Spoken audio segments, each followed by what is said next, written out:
ഓം ശ്രീ മഹാദേവിയെ നമഃ. നമസ്കാരം.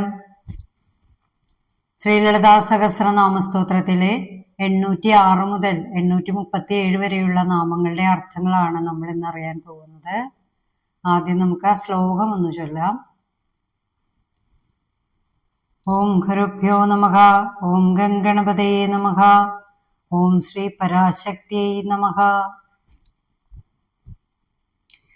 പരം ജ്യോതി പരം ധാമ പരമാണു പരാൽപര പാശകസ്ഥ പാശഹന്ത്രി പരമന്ധ്ര വിഭേദിനി മൂർധ അമൂർധ നിത്യതൃപ്ത മുനിമാനസഹംസിക സത്യവൃത സത്യരൂപ സർവാന്തരാമിണി സതി ബ്രഹ്മാണി ബ്രഹ്മജനനി ബഹരൂപ ബുധാർച്ചിത പ്രസവിത്രി പ്രചണ്ഡാജ്ഞ പ്രതിഷ്ഠ പ്രകടാകൃതി പ്രാണേശ്വരി പ്രാണദാത്രി പഞ്ചാശൽപീഠരൂപിണി വിശൃംഖല വിവിക്തസ്ഥ വീരമാതാവിയൽ പ്രസു. ഈ ശ്ലോകത്തിന്റെ നാമാർത്ഥങ്ങളാണ് നമ്മൾ ഇന്ന് അറിയാൻ പോകുന്നത്. ആദ്യത്തെ നാമമായിട്ട് വരുന്നത് പരസ്മൈ ജ്യോതിഷേ നമ, പരമപ്രകാശമായിട്ടുള്ളവൾ, അതായത് എല്ലാ ജ്യോതിസ്സുകളോടും കൂടിയ ദേവി എന്ന് സാരം. അതുപോലെ സർവചരാചരങ്ങളിലും ജ്യോതിസായിട്ട് വർത്തിക്കുന്നവൾ എന്ന് സാരാംശം. പരസ്മൈദാംനേ നമ, പരമപ്രകാശമായവൾ, പരമനിവാസസ്ഥാനമായ ദേവിക്ക് നമസ്കാരം. മോക്ഷരൂപമായ പരമപദവും ദേവി തന്നെയാണെന്ന് സാരം. പരമാണവേ നമ, അണുവിനേക്കാളും സൂക്ഷ്മരൂപിണിയായ ദേവിക്ക് നമസ്കാരം. അതായത് ഏറ്റവും ചെറിയ ഒന്നിൽ പോലും ദേവിയുടെ ചെറിയ ഒരു ജീവനായാലും ഏറ്റവും ചെറിയ സൂക്ഷ്മാണു പോലും സൂക്ഷ്മരൂപിണിയായ ദേവി എന്നാണ് നാമാർത്ഥം പറയുന്നത്. പരാൽപരായേ നമ, പരമായവയേക്കാൾ ഏറ്റവും ശ്രേഷ്ഠമായവൾ എന്ന് നാമാർത്ഥം. അതായത് എല്ലാ ദേവതകളെയും എല്ലാ തത്വങ്ങളെയും അതിജീവിച്ച് നിലകൊള്ളുന്ന പരമ തത്വസ്വരൂപിണിയായ ദേവി എന്ന് നാമാർത്ഥം. പാശഹസ്തായേ നമ, പാശം കയ്യിൽ ധരിച്ചിരിക്കുന്നവളായ ദേവി എന്ന് സാരാംശം. അതായത് ദേവിയുടെ കയ്യില്, ഇടത്ത് കയ്യില് പാശമുണ്ട് അല്ലെ, അതിനെ കുറിച്ചൊക്കെ നമ്മള് ധ്യാന ശ്ലോകത്തില് സൂചിപ്പിച്ചിട്ടുണ്ട്. അടുത്ത നാമം നോക്കാം. പാശഹന്ത്രേ നമ, പാശബന്ധങ്ങളെ നശിപ്പിച്ച് മോക്ഷം നൽകുന്നവളെന്നാണ് നാമാർത്ഥം സൂചിപ്പിക്കുന്നത്.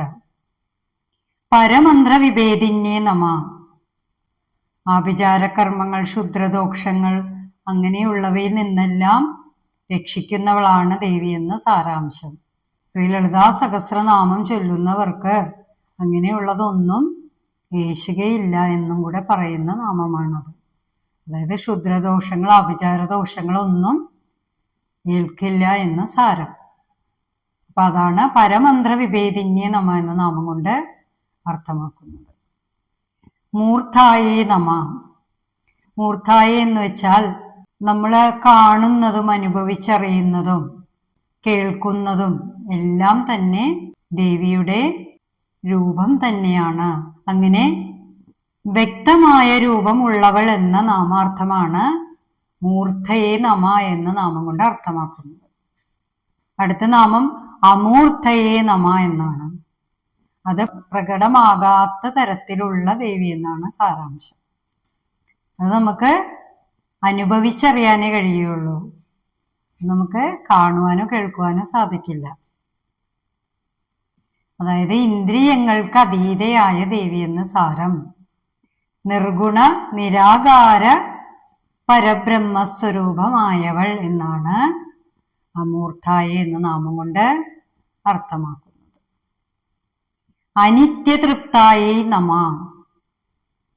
അതായത് നമ്മൾ ഭക്തന്മാരെ എന്ത് ദേവിക്ക് സമർപ്പിച്ചാലും അതൊരു ഇലയായാൽ പോലും ദേവി അത് കൈക്കൊള്ളുമെന്ന്, ഭക്തിയോടെ സമർപ്പിക്കുന്നത് എന്തും കൈക്കൊള്ളുന്നവൾ എന്ന നാമത്തിലാണ് അനിത്യതൃപ്തായേ നമ എന്ന നാമം വരുന്നത്. നമുക്ക് അടുത്ത നാമം നോക്കാം. മുനിമാനസഹംസികായേ നമ, മഹർഷിമാരുടെ മാനസ സരോവരത്തിലെ അരയന്നപ്പിടയായ ദേവി എന്ന് സാരം. അപ്പൊ അതാണ് ആ നാമാർത്ഥം. അടുത്ത നാമം സത്യവ്രതായൈ നമ. സത്യവ്രതയായ ദേവിക്ക് നമസ്കാരം. അതിൽ വേറെ അർത്ഥങ്ങൾ അല്ല, അതിൽ നമുക്ക് വിശദീകരണങ്ങളൊന്നുമില്ല. സത്യവ്രതമായ ദേവി എന്ന് സാരാംശം. അതുപോലെ സത്യരൂപിണി നമ. സത്യരൂപിണിയായ ദേവിക്ക് നമസ്കാരം. സർവാന്തർയാമിന്യേ നമ. എല്ലാവരുടെയും ഹൃദയത്തിൽ വസിക്കുന്നവളാണ് ദേവി എന്ന് സാരാംശം. നമ്മൾ ഹൃദയത്തിലേക്ക് നോക്കിയിട്ട് പ്രാർത്ഥിക്കണം എന്നാണ്, ധ്യാനിക്കണം എന്നാണ് പറയുന്നത്. അടുത്ത നാമം സത്യേ നമ. പതിവ്രതയായ ദേവിയെ കുറിച്ച് പറയുന്ന നാമം. അതുപോലെ ദക്ഷരാജാവിന്റെ പുത്രിയായ സതീദേവിയെ കുറിച്ചും ഈ നാമാർത്ഥം പറയാം. ബ്രഹ്മാണ്യേ നമ. അതായത് ബ്രഹ്മാവിന്റെ ശക്തിയായ ദേവി എന്ന് സാരം. അതുപോലെ ബ്രഹ്മാവിനെ സൃഷ്ടിച്ച ദേവി എന്ന് ദേവി പുരാണത്തിൽ പറയുന്നു. അപ്പോൾ അങ്ങനെയുള്ള നാമവും അതിൽ വരുന്നുണ്ട്. അതാണ് ബ്രഹ്മാണ്യ എന്ന നാമം കൊണ്ട് അർത്ഥമാക്കുന്നത്. അടുത്ത നാമം നോക്കാം. ബ്രഹ്മണേ നമ. ബ്രഹ്മമായ ദേവിക്ക് നമസ്കാരം. ജനന്യേ നമ. പ്രപഞ്ചത്തിന്റെ തന്നെ ജനനിയായവളാണ് ദേവി അല്ലേ. അപ്പൊ അങ്ങനെയുള്ള നാമത്തിലാണ് ജനന്യേ നമ എന്ന് പറയുന്നത്. അടുത്ത നാമം നോക്കാം. ബഹുരൂപായേ നമ. നമ്മൾ ദേവിയെ പല ശക്തികളായിട്ടും ആരാധിക്കും അല്ലേ. അങ്ങനെ ദേവിക്ക് പല രൂപങ്ങളാണുള്ളത്. അനന്തമായ രൂപങ്ങളോട് കൂടിയവൾ, അനന്തരൂപിണ്യേ നമ എന്നൊക്കെ പറയാം നമുക്ക്. അങ്ങനെയുള്ള അർത്ഥത്തിലാണ് ബഹുരൂപായ എന്ന നാമം കൊണ്ട് അർത്ഥമാക്കുന്നത്. ബുധാർച്ചിതായേ നമ. ബുധന്മാരെന്നാൽ ജ്ഞാനികൾ എന്നാണ് അർത്ഥം. അപ്പോൾ ബുധന്മാരാൽ അർച്ചിക്കപ്പെടുന്നവളാണ് ദേവി അല്ലേ. അപ്പൊ അങ്ങനെയുള്ള ദേവിയെയാണ് ബുധാർച്ചിതായേ എന്ന നാമം കൊണ്ട് അർത്ഥമാക്കുന്നത്. പ്രസവിത്രേ നമ. പ്രസവിത്രേ എന്നാൽ പ്രപഞ്ചത്തിന് തന്നെ ജന്മം കൊടുത്തവളാണ് ദേവി അല്ലേ. അപ്പൊ അങ്ങനെയുള്ള അമ്മയെ ആ നാമത്തിൽ പറയാം. പ്രചണ്ഡായേ നമ. പ്രചണ്ഡ എന്നാൽ അതിക്രോധമായിട്ടുള്ള ദേവിയാണ്. ആ ക്രോധമാവുന്ന അവസ്ഥയിലുള്ള ദേവിയാണ് ആ നാമം പറയുന്നത്. അതെപ്പോഴാണ്? അസുരന്മാരെ നിഗ്രഹിക്കുന്ന വേളയിൽ ദേവി പ്രചണ്ഡായേ എന്നുള്ള ഒരവസ്ഥയിലാണ്, ദേവി ക്രോധമുള്ള അവസ്ഥയിലാണ്. അപ്പൊ അങ്ങനെയുള്ള നാമാർത്ഥമാണ് പ്രചണ്ഡ എന്ന നാമത്തിൽ വരുന്നത്. ആജ്ഞായേ നമ.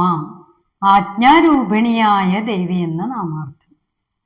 പ്രതിഷ്ഠായേ നമ. പ്രപഞ്ചത്തിന്റെ അടിസ്ഥാനമായ ദേവിയാണ് അല്ലേ. അങ്ങനെയുള്ള ദേവിയെ പ്രതിഷ്ഠായേ എന്ന നാമം കൊണ്ട് അർത്ഥമാക്കാം. പ്രകടാകൃതിയെ നമ. അതായത് ഭക്തി കൊണ്ട് നമ്മൾ അനുഭവിക്കേണ്ട ദേവി, ആത്മസ്വരൂപിണിയായ ദേവി. അങ്ങനെയുള്ള ദേവിയെയാണ് ആ നാമാർത്ഥം സൂചിപ്പിക്കുന്നത്. പ്രാണേശ്വരിയെ നമ.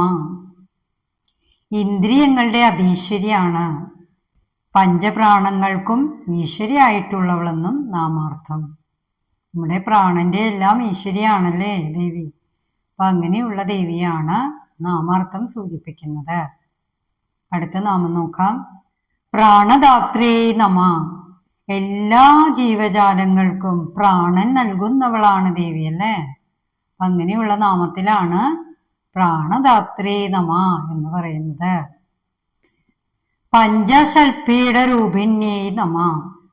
പഞ്ചശൽപീഠ രൂപിണ്യ എന്ന് പറഞ്ഞാൽ ശക്തിപീഠങ്ങളായിട്ട് 50 ശക്തിപീഠങ്ങളുടെയും ഈശ്വരിയായിട്ടുള്ളവൾ എന്നാണ്, അതിന് രൂപമായിട്ടുള്ളവൾ എന്നാണ് നാമാർത്ഥം പറയുന്നത്. വിശൃംഖലായേ നമ. വിലങ്ങുകൾ ബാധിക്കാത്തവളായ ദേവി. അപ്പൊ എന്താണ് വിലങ്ങുകള്? ബന്ധനങ്ങളാണ് വിലങ്ങുകൾ അല്ലേ. അതായത് കർമ്മബന്ധവും കാര്യകാരണ ബന്ധങ്ങളും ഒന്നും ഏൽക്കാത്തവളാണ് ദേവി എന്ന് സാരാംശം. വിവിക്തസ്ഥായേ നമ. വിവിക്ത എന്നാൽ ഏകാന്തതവും പവിത്രവുമായ സ്ഥാനമാണ് വിവിക്തം. അങ്ങനെ ഏകാന്തത്തിൽ സ്ഥിതി ചെയ്യുന്നവളായ ദേവിയാണ് ആ നാമം പറയുന്നത്. ദേവി ഏകാന്ത രൂപിണിയാണ്. വീരമാത്രേ നമ. വീരന്മാരെന്നാൽ ഇന്ദ്രിയങ്ങളെ ജയിച്ചവരാണ് വീരന്മാരല്ലേ.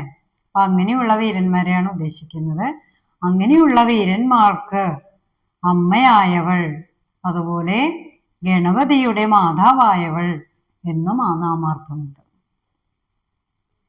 വിയൽ പ്രസുവേ നമ. വിയൽ പ്രസുവേ എന്ന് പറഞ്ഞാൽ ആകാശത്തിനെയാണ് ഉദ്ദേശിക്കുന്നത്. ആകാശത്തിനെ സൃഷ്ടിച്ചവളാണ് അമ്മ എന്ന് പറയുന്നു. ആദ്യമുണ്ടായത് ആകാശമാണ്. ആകാശരൂപിയായ അല്ലെങ്കിൽ ആകാശത്തിനെ സൃഷ്ടിച്ചവളായ ദേവിക്ക് നമസ്കാരം. പഞ്ചഭൂതങ്ങളിൽ ആദ്യത്തേത് ആകാശമാണ്. അപ്പോൾ ഇന്ന് നമ്മൾ 837 വരെയുള്ള നാമാർത്ഥങ്ങളാണ് അറിഞ്ഞത്. അപ്പം നമുക്ക് അടുത്ത നാമങ്ങളുമായിട്ട് അടുത്ത വീഡിയോയിൽ കാണാം. എല്ലാവർക്കും ശുഭദിനം ആശംസിച്ചുകൊണ്ട് നന്ദി, നമസ്കാരം.